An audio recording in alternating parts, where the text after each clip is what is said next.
this is Chinkitan, also known as Mr. Chink Positive. The topic I'd like to share with you today is bakit kaya may mga taong hindi nagtatagumpay sa kanyang buhay? Alam mo, lahat naman tayo, lahat natin gusto natin maging successful sa ating buhay. Wala akong taong nakitang gustong maging unsuccessful. Pero bakit kaya? Kahit may mga ibang tao, ginagawa na lahat ang dapat gawin, pero wala pa rin nangyayari sa buhay.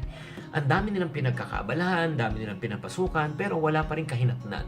Ang laki ng pangarap, pero mas lalo pang lumalayo sa nais pa nila makamtan. Ano ba ang tunay na dahilan? Ano ba talagang tunay na balakid? Allow me to enumerate and share with you some of them. Number one reason is because their vision is not clear. Hindi malinaw ang kanilang layunin sa buhay. For us to be successful, kailangan po natin na malinaw po ang goal natin sa buhay. Because if you know your goal, you would set your direction. Malalaman mo saan papunta. Pag wala kang goal, wala kang direction sa buhay. This is a major factor para malaman natin kung ano ba ang tamang direction natin sa buhay. Kahit gaano tayo kabisi. Pag hindi naman tama ang direksyon na pinapatunguhan natin at ginagawa natin, alam mo, mahirapan ka maging successful sa ginagawa mo. Dahil hindi nga maliwanag ang goal, wala kang vision, so wala kang direction. Number two reason is because wala tayong maayos na plano. Okay, let's say if you have a specific goal to guided ka na sa direction mo. Ano yung plan mo? 'Di ba? Kung ang goal ay destination natin, 'di ba? Ang plano naman ay mapa natin, 'di ba? This is the roadmap. You have to a plan is a roadmap to really plot it out, to know where you are from point A to B, but before point A to B, alam mo muna dapat ano yung mga steps na gagawin mo. Ganon lang yan, di ba? Kung gusto mo puntahan ang isang lugar, kailangan mo i-research, di ba? Tignan mo sa Google Map. Pero for us, madalas, lalo na sa Philippines, no, we use Waze. We use Waze to guide us. Di ba kasi pag may Waze ka, it gives you a roadmap eh. Okay, so ang layunin ko is from, let's say, Quezon City to Cainta. Okay, so what's the easiest direction? It gives you the strategy. Kasi kung wala kang strategy, wala kang plano, ay papasok ka sa traffic. At third, another reason, okay, meron ka ng direction, di ba? Meron ka ng goal, meron ka ng plan. Pero ang mga iba, anong ginagawa? Wala. Walang ginagawa. Nakatanga lang. They just don't do anything. Alam mo, daydreaming, di ba? Puro daydreaming lang, puro pagsusulat lang ng plano, panay analysis, paralysis, pero wala naman execution and follow through. Gaano man kalinaw ang goals natin at kaplanado ang plano natin, baliwala kung walang kikilos. Siyempre, may mga iba naman kasi ayaw mo kumilos, dahil nga natatakot. Natatakot na mabak-fail sila, natatakot na walang mangyari, natatakot na, let's say, pagtawanan sila. So, this is the third reason. And another reason is for me is kulang naman sa tiyaga.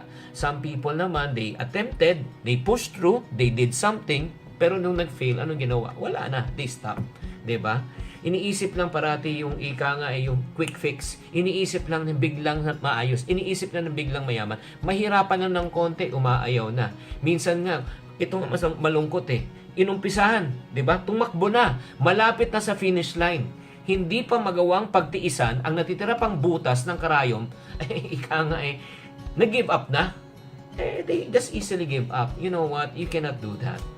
And last but not the least, no, for me, the reason why some people, they don't really succeed in life because they don't believe in themselves. Kulang ba sa tiwala sa sarili?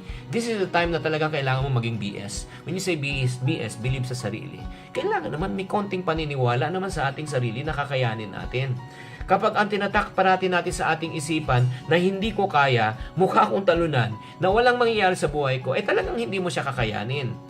Malinaw man ang gusto natin na marating, may plano tayo, ginawa na natin, pinagtiyagaan natin, pero kung kulang yung belief system mo sa sarili mo, doble pahirap lang yan. Mental torture yan every time when you do something. I don't think I can make it. Sa totoo lang, bago ka pa nag-umpisa, talunan ka na I always tell people in my seminar, you cannot win in life with a defeated mindset. Hindi ka pwedeng manalo sa buhay kung ang mindset mo ay talunan. I hope na ito lang yung ilang mga dahilan kung bakit ang isang tao ay hindi nagtatagumpay sa kanyang buhay. Sana naman maiwasan po natin to at lahat po tayo nakikinig at nanonood po ngayon that we will have the tenacity to become successful in life. Let's right now ask ourselves, ikaw nakikinig at nanonood ngayon, anong masasabi mo kaya? Ano kaya ang nagiging hadlang mo para ikaw ay hindi maging matagumpay?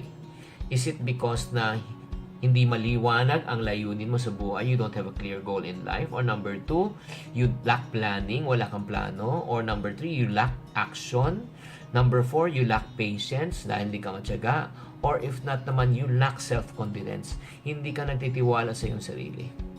So, I hope these 5 things that I just mentioned will be able to enlighten you. Parati kong sinasabi sa mga tao, sinasabi ko, pag hindi mo inalam ang problema mo, hindi mo mabibigyan to ng solusyon. And I always say in my program, to every problem, there's always a what? Solution. If you're not part of the solution, you're part of the problem. Always think positive. Maraming salamat for tuning in, and I hope that you will subscribe on this video.